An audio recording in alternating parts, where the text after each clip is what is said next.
कार्यक्रम के प्रायोजक हैं कमला पसंद, स्वाद में हमेशा 2 कदम आगे।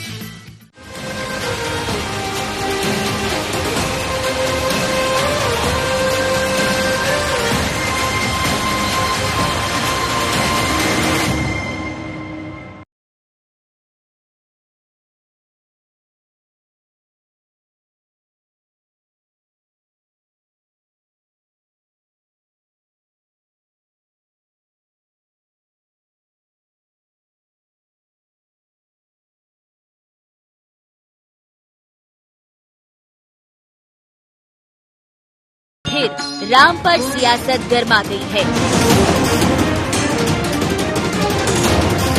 कांग्रेस के आदिवासी नेता और पूर्व मंत्री उमंग सिंगार ने ये कहकर नया सवाल खड़ा कर दिया कि आदिवासी हिंदू नहीं हैं, उनके अपने देवता हैं। राम के नाम पर बीजेपी सरकार अपना एजेंडा आगे बढ़ा रही है।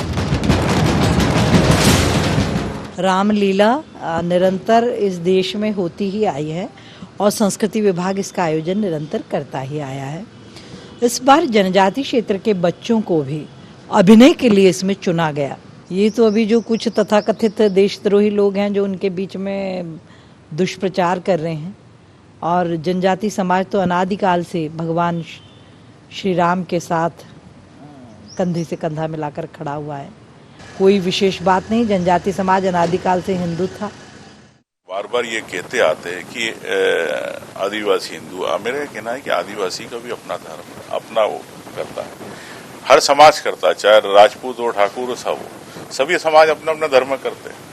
सबको अपने अपने हिसाब से रहने तो वो जंगल में रह रहे, हम प्रकृति के हम करते, पूजा तो करते हैं। भाजपा सिर्फ वोट के लिए आदिवासियों को हिंदू बताती है, बाकी आदिवासी क्षेत्रों में विकास कहाँ है ये बताएं। भगवान राम के नाम पर वोट चाहते हो कि कैसे हम इनको धर्मांतरण कराए, कैसे हम इनको हमारे साथ जोड़े। मैं तो कहता हूँ वहाँ की संस्कृति को, परंपराओं की आप क्यों नहीं बात करती है? तो संस्कृति विभाग है उषा ठाकुर जी, तो आदिवासी संस्कृति क्यों नहीं बात करती? उमंग सिंगार हमेशा अपने बयानों को लेकर चर्चा में बने रहे हैं, लेकिन अब बीजेपी सरकार पर सवाल उठाए हैं तो बीजेपी ने भी पलटवार करने में देरी नहीं की। उमंग सिंगार की अपनी बात नहीं है, ये कांग्रेस की बात है। वो जातियों में देश को बांटना चाहती है। हिंदू एक व्यापक शब्द है, इसमें सब समाहित हो जाते हैं। जैसे ही इसमें सब समाहित होते हैं, कांग्रेस की दुकान बंद हो लेती है। उनकी दुकान तो तुष्टीकरण से चलेगी या विभाजन से चलेगी। उमंग जी कई बार कांग्रेस के समय में भी उन्होंने बहुत सारी ऐसी बातें कही हैं। दिग्विजय सिंह से उनके बारे में ज्यादा जानकारी प्राप्त कर लेनी चाहिए, पर मुझे ऐसा लगता है कि यदि आदिवासी समाज का इस तरह से अपमान करेंगे तो ये उचित नहीं है। कांग्रेस के लोग हमेशा वोट बैंक की तरह से राजनीति करते रहे हैं, तुष्टीकरण की राजनीति करते रहे, तो उनकी सोच ही उस तरह की हो गई है। हमारी ऐसी कोई सोच नहीं है। राम के नाम पर राजनीति कोई नई बात नहीं है। आदिवासी क्षेत्रों में धर्मांतरण का आरोप भी लगता रहा है। रामायण को जितना समझा है उसमें भी जो पात्र हुए हैं, आदिवासी से लेकर हर वर्ग ने जिम्मेदारी निभाई है। लेकिन बड़ा सवाल यही, क्या आदिवासी हिंदू नहीं है? और अगर हिंदू नहीं है तो आदिवासी कौन? Bureau report, IND 24।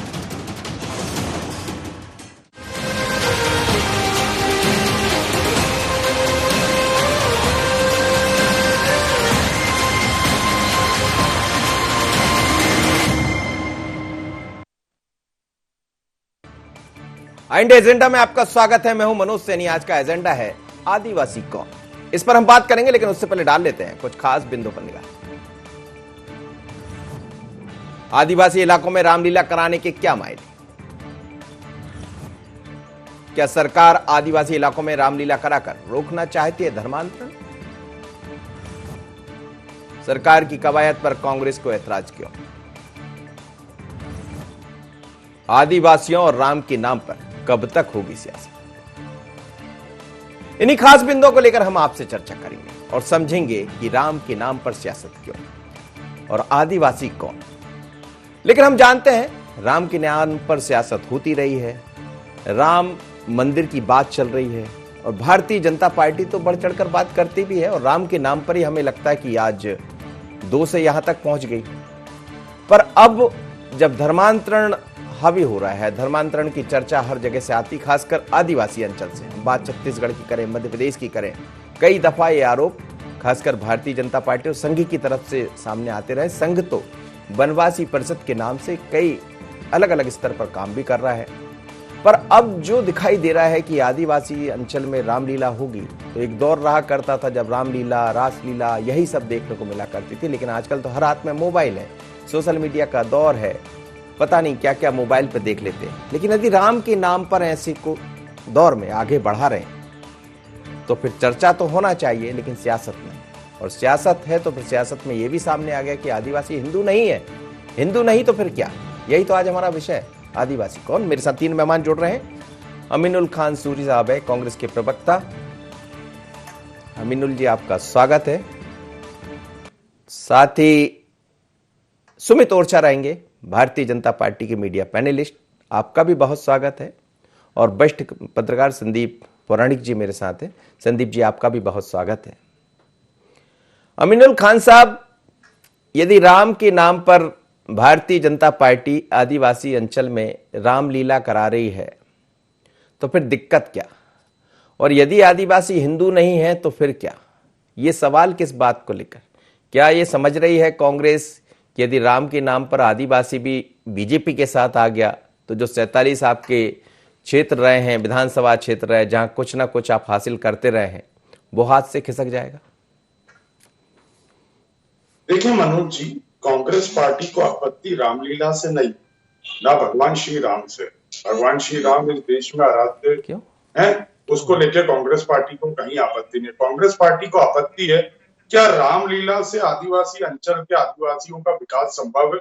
क्या रामलीला होने से आदिवासियों को स्वच्छ और निर्मल जल मिल पाएगा? क्या रामलीला होने से जो माइग्रेशन हो रहा है आदिवासियों में, सबसे ज्यादा भारत में, वो एक जगह से दूसरी जगह जा रहे हैं, चाहे रोजगार के लिए, खाने के लिए, पानी के लिए, वो रुक जाएगा? क्या आज देश में सबसे ज्यादा कुपोषित अगर बच्चा कहीं है तो वो आदिवासियों का है, तो क्या रामलीला कराने से वो कुपोषण उन बच्चों में खत्म हो जाएगा? पोषित बच्चे आदिवासियों के हो जाएंगे? क्या रामलीला चलाने से आज की डेट में अगर लाइफ स्पैन किसी आदमी का आदिवासी समाज में 45 से 50 साल है और सारे समाजों में सबसे कम लाइफ स्पैन है जो सरकारी आंकड़ा कहता है, तो क्या वो लाइफ स्पैन आदमी की जो मृत्यु दर है वो बढ़ जाएगी? क्या अलीराजपुर जो सबसे ज्यादा कुपोषित जिला है वो पोषित जिला मध्य प्रदेश का बन जाएगा रामलीला कराने से? ये सवाल कांग्रेस पार्टी पूछती है, आदिवासियों के विकास के लिए ये बात पूछती है। और भारतीय जनता पार्टी के पास जब कहीं अपने खोखले वादों खत्म हो जाते हैं और विकास की बात नहीं रहती। लेकिन ये भी तो आप ही, अमीनुल जी, ये भी तो आप ही बोल रहे हैं, आपके ही नेता बोल रहे हैं कि आदिवासी हिंदू नहीं है। तो हिंदू नहीं तो फिर आदिवासी है कौन? भाई, इसका मैं जवाब दे दूं जी। सबसे पहले सर्वोच्च न्यायालय ने जिस बारे में कह दिया है, तो क्या उस पर टिप्पणी करना आपको, मुझको या किसी और को उस पर उपयुक्त लगता है? सर्वोच्च न्यायालय ने क्या कहा है 2 जजों की खंडपीठ ने, वो सबको मालूम है आदिवासियों को लेके ये बात है। इलाहाबाद हाईकोर्ट ने क्या कहा है वो सबके सामने। तो हमें बात करनी चाहिए विकास की, हमें ये बात नहीं करनी चाहिए कि कौन क्या है और क्या नहीं है, जिसपे सर्वोच्च न्यायालय वर्डिक्ट दे चुका है। अगर आप बोले तो वर्डिक्ट पढ़ के सुना देता हूं, तारीख सहित क्या कहा गया है। सुना दीजिएगा, जब भी शायद कहा होगा उमंग सिंगार जी ने। जी, सर्वोच्च न्यायालय ने कहा है कि इंडिया इज कंट्री ऑफ इमाइग्रेंट्स और इमाइग्रेंट्स माना गया है 8.2% आदिवासियों को। तो जो डीएनए है भारत का, जो डीएनए जिनके अंदर भारत का बसता है, वो आदिवासी हैं, वनवासी हैं। वनवासी वो होते हैं जो प्रकृति की, जंगल की पूजा करते हैं, जो बुद्ध पूजा में विश्वास नहीं रखते हैं। और उसके बाद जो इन माइग्रेंट्स माने गए, आदिवासियों को छोड़ के 92% जो आबादी है, चाहे हिंदू, मुसलमान, क्रिश्चियन, पारसी, उन सबको माइग्रेंट्स माना गया। तो इससे सर्वोच्च न्यायालय ने खुद डिफाइन कर दिया। अब इलाहाबाद हाईकोर्ट का एक डिसीजन है 1 जुलाई 2016 का, उसमें कहा गया है कि गौंड प्रजाति हिंदू नहीं है। तो पहले तो आप बता दीजिए या बीजेपी मुझे बता दे, गौंड आदिवासी होते हैं कि नहीं होते? अगर गौंड हिंदू नहीं है तो आदिवासी क्या है? ठीक है, आदिवासी का एक स्वरूप है गौंड। आदिवासी का एक, जो आदिवासी में डिफरेंट टाइप की जातियां होती है, उसमें से एक आदिवासी है, लेकिन है मूलतः आदिवासी है। 1 जुलाई 2016। ठीक है। सुमित ओरछा जी, मनोज जी, इस देश का वनवासी भाइयों को आदिवासी कहा जाता है। इस देश का सबसे आदि पुरुष कहा जाता है भगवान श्री राम को। आदि ग्रंथ कहा जाता है वाल्मीकि कृत रामायण को। और आदि पुरुष भगवान श्री राम और आदिवासी उनके पूजक। गौड़ समुदाय में बाकायदार सदियों से, मैं अभी नहीं कह रहा हूं कि अभी से 200-400-500 साल से या रामचरितमानस लिखने के बाद से, नहीं, रामायणी आदिवासियों की अपनी लोक भाषा में सदियों से गाई जाती है। और उनके नायक राम नहीं होते हैं, उस रामायणी में उनके नायक लक्ष्मण होते हैं। लक्ष्मण को पुरुषार्थ का, पराक्रम का प्रतीक मान करके बाकायदा उत्सव के नाते रामायणी गाई जाती है। गोत्र पद्धति, अब मैं इसको लाऊं, 100 उदाहरण दे सकता हूं जो आदिवासियों के पूर्व, लेकिन मैं आपको अलग दृष्टि से बताता हूं जी। इस देश में, इस पूरी दुनिया में आदि पुरुष के बारे में मैंने आपको बताया, आदि ग्रंथ के बारे में बताया, आदिवासियों के बारे में बताया।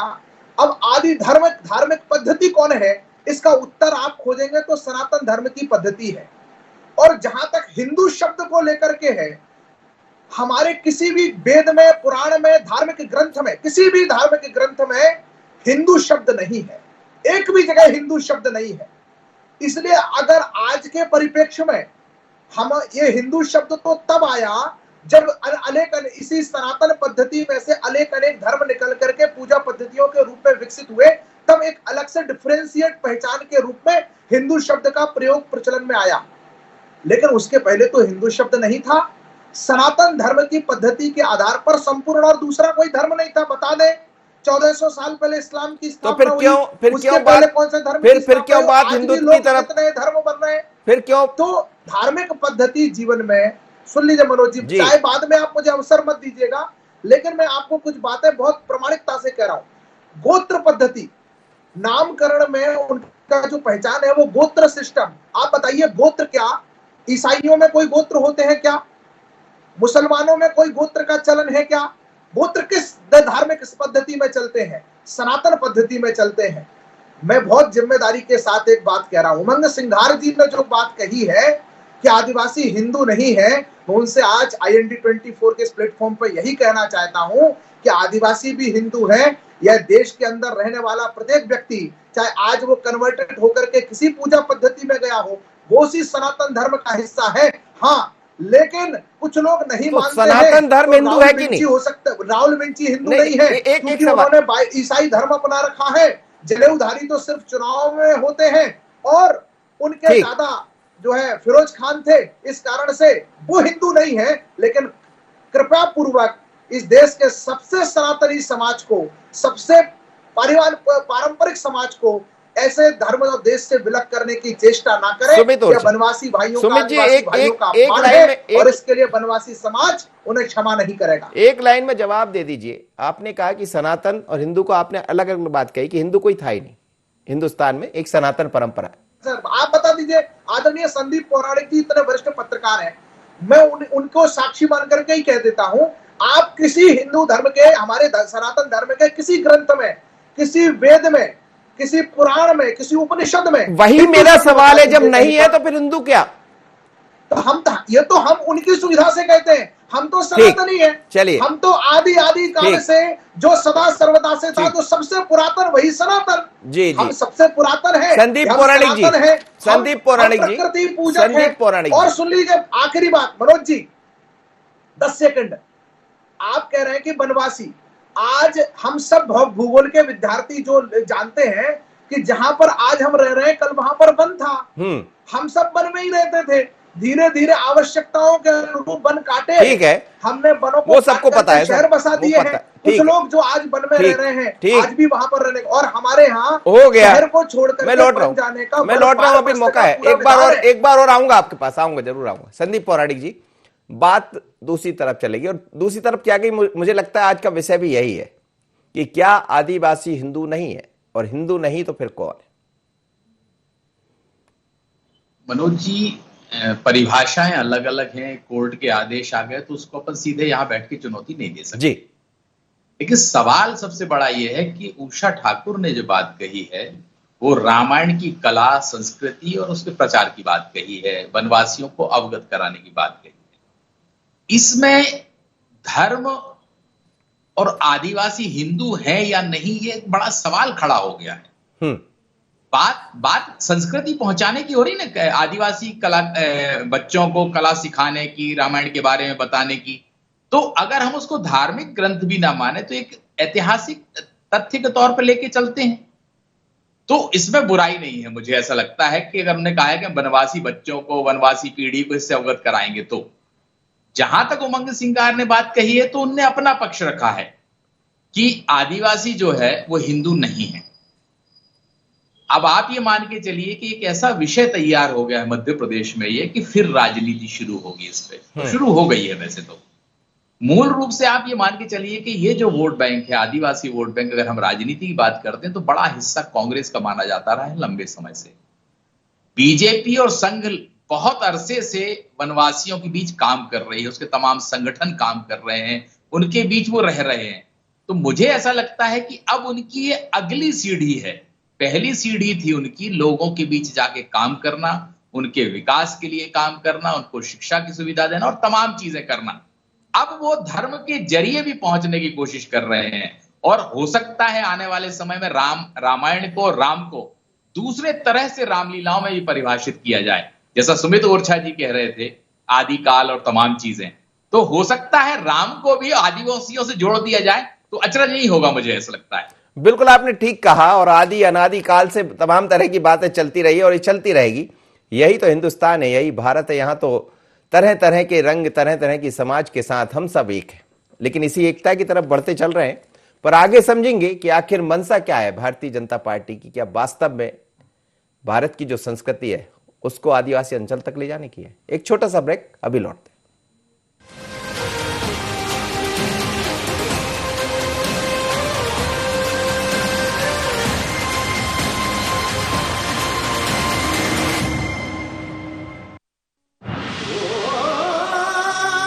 कोई खास है, कोई बात है, कमला पसंद। जीते दुनिया हर बाजी जीते, हर अदा में शाही अंदाज है। कमला पसंद पान मसाला, शाही स्वाद, शाही अंदाज, स्वाद में हमेशा 2 कदम आगे। जीवन बीमा द्वारा बचत क्यों करें? ये बचत के साथ जोखिम भी कवर करता है। ये कंपलसरी और सिस्टमैटिक सेविंग्स के साथ बचत प्रदान करता है। ये कर्ज वगैरह के रूप में लिक्विडिटी देता है। इन्हें कोलैटरल सिक्योरिटी के रूप में भी स्वीकार किया जाता है। लागू नियम अनुसार टैक्स कंसेशन भी मिलता है और पात्रता के आधार पर पाएं बोनस के रूप में लाभ। भविष्य में अगर कोई जरूरत पड़ जाए तो आप पर है हमारी सुरक्षा की छाया। LIC, हर पल आपके साथ।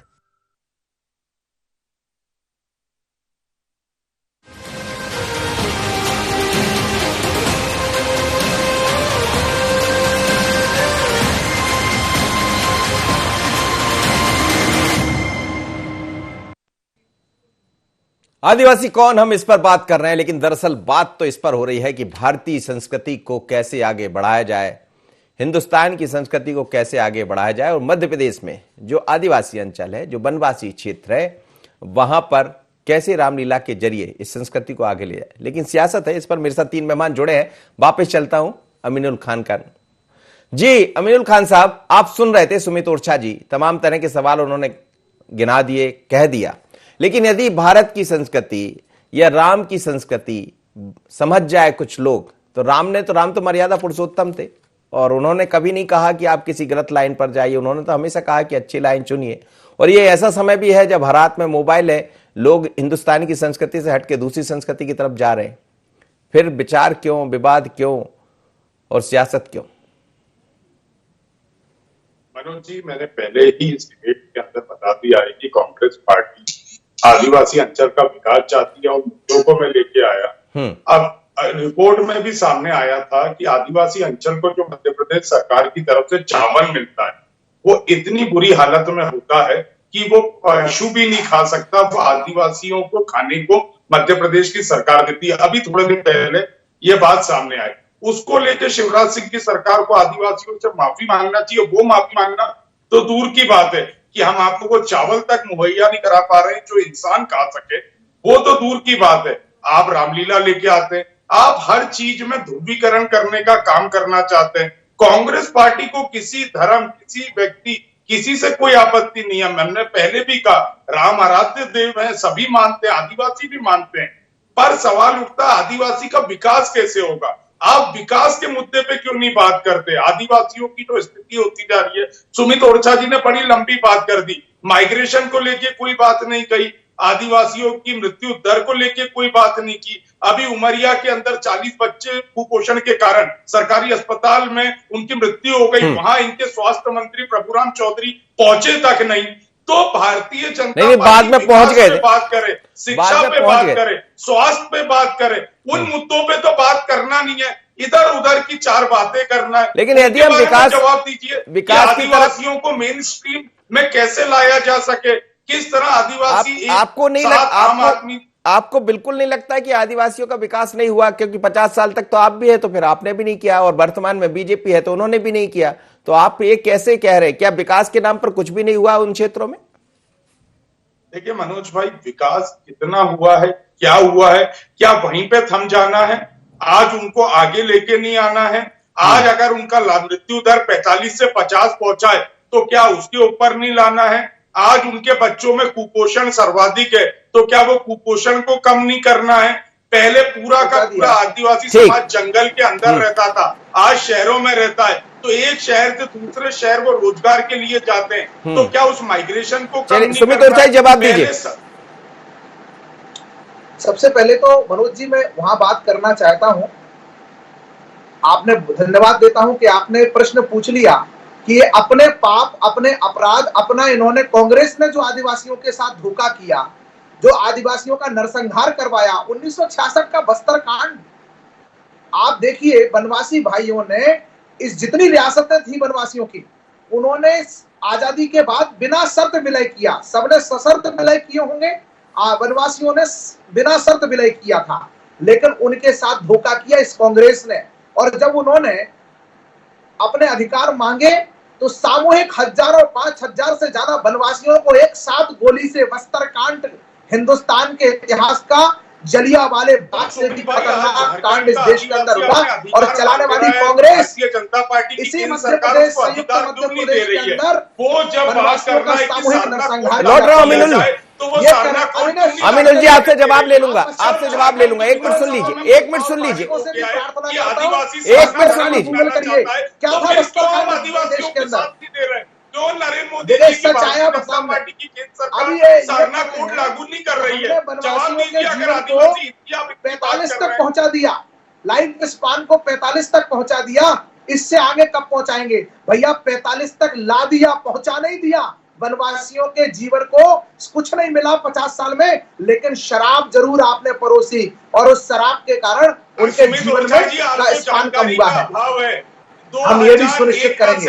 अब आप बात करते हैं, आपने ये बहस चूंकि शुरू की है, हमने ये बहस शुरू नहीं की कि आदिवासी हिंदू नहीं है। पूछा कि ठाकुर जी ने चलिए सुन लीजिए, मैं लौट रहा हूँ। राम को सब मानते हैं, लेकिन कांग्रेस नहीं मानती राम को। आपको हलफनामा दे चुके हैं कोर्ट में कि राम कल्पना थे, लेकिन आदिवासी मानते हैं। वनवासियों के देवता है आदिपति गणपति, वनवासियों के देवता है राम। संदीप पौराणिक जी, सुन लिया आपने। और रामलीला पर लीला शुरू हो गई, और ये लीला चलती रहेगी, क्योंकि अब जैसे जैसे ही रामलीला आदिवासी वनांचल में होगी, वनवासी क्षेत्रों में होगी, ये भी हम जानते हैं कि इस बीच में धर्मांतरण को लेकर क्या क्या हुआ है, इस बात की चर्चा भी खूब होती रही। और निश्चित रूप से कहीं ना कहीं ये रहा होगा दिमाग में कि इसको भी रोकना है। लेकिन विकास की जरूरत है, विकास की धारा भी वही है, और ये अनवरत चलने वाली विकास धारा है। मनोज जी, देश के अन्य हिस्सों का या हम कहें प्रदेश के अन्य हिस्सों का जिस स्तर में विकास हुआ, इस प्रतिशत पे विकास हुआ, क्या आदिवासी क्षेत्रों का विकास हुआ? वास्तविकता यह है कि राजनीतिक दलों के लिए, चाहे कांग्रेस हो या बीजेपी, दोनों के लिए वो एक वोट बैंक से ज्यादा कभी नहीं रहा। यही कारण है कि आजादी के इतने साल बावजूद भी आप आदिवासी इलाकों में चले जाइए तो आपको बहुत ज्यादा बदलाव नहीं लगेगा। ठीक है, सड़कें बन गई हैं, बहुत इलाकों में इमारतें बन गई हैं, लेकिन आदिवासियों के जीवन स्तर में कोई बदलाव नहीं आया, उनके रोजगार के अवसर नहीं बढ़े। तो इसके लिए दोषी कौन है? राजनीतिक दल, चाहे वो बीजेपी हो या कांग्रेस। कसूरवार दोनों ही राजनीतिक दल उतने हैं। लेकिन हाँ, ये एक वोट बैंक है, एक बड़ा वोट बैंक है जो मध्य प्रदेश की राजनीति को प्रभावित करता है। अब तक कांग्रेस की जड़ें इस इलाके में और आदिवासियों के बीच मजबूत मानी जाती रही हैं। यही कारण है कि बीजेपी भी उस तरफ ध्यान केंद्रित कर रही है और उसी रणनीति पे वो आगे बढ़ रही है। रामलीला को लेके कांग्रेस ने सवाल उठाए हैं, तो आप ये तय मान के चलिए कि बीजेपी के हाथ में एक और मुद्दा देने जा रही है कांग्रेस रामलीला को लेके, और बीजेपी जिस आक्रामकता के चलती है वो आगे आपको और दिखाई देगा। बिल्कुल आपने ठीक कहा, और ये मुझे लगता है कि चर्चा भी होगी, विवाद भी होगा, सियासत भी गरमाएगी, और बीजेपी चाहेगी कि इस पर ज्यादा से ज्यादा चर्चा होती रहे और कांग्रेस कहती रहे, रास्ता आसान हो जाएगा। आप सभी मेहमानों को बहुत बहुत धन्यवाद, आप मेरे साथ जुड़े। लेकिन सवाल यही है कि आदिवासी अंचल को जब हम देखते हैं तो क्या विकास की जो गंगा वहां बहना चाहिए, विकास की गंगा की जो बात अलग अलग नेताओं की तरफ से कही जाती, पार्टियों की तरफ से कही जाती, 50 साल देश के अंदर कांग्रेस का शासन, उसके बाद लगातार हम 15-18 साल से देख रहे हैं भारतीय जनता पार्टी की सरकारें बीच में आती जाती रही, लेकिन विकास कहां पहुंचा? लोग वही चाहते। आज भी पलायन का दौर जारी है। रामलीला करिए, सब कुछ करिए, पर साथ उन लोगों का भी ध्यान दीजिए जिन्हें आगे जाना, क्योंकि बात कुपोषण की भी होती है। पर कांग्रेस को समझना पड़ेगा कि कहीं कोई राम मंदिर जैसा बड़ा मुद्दा बीजेपी के हाथ में ना दे दे, और बीजेपी यही चाहती है। पर सवाल ये कि आदिवासी कौन है? इतना ही मुझे दीजिए इजाजत, बने रहिए एनीटाइम।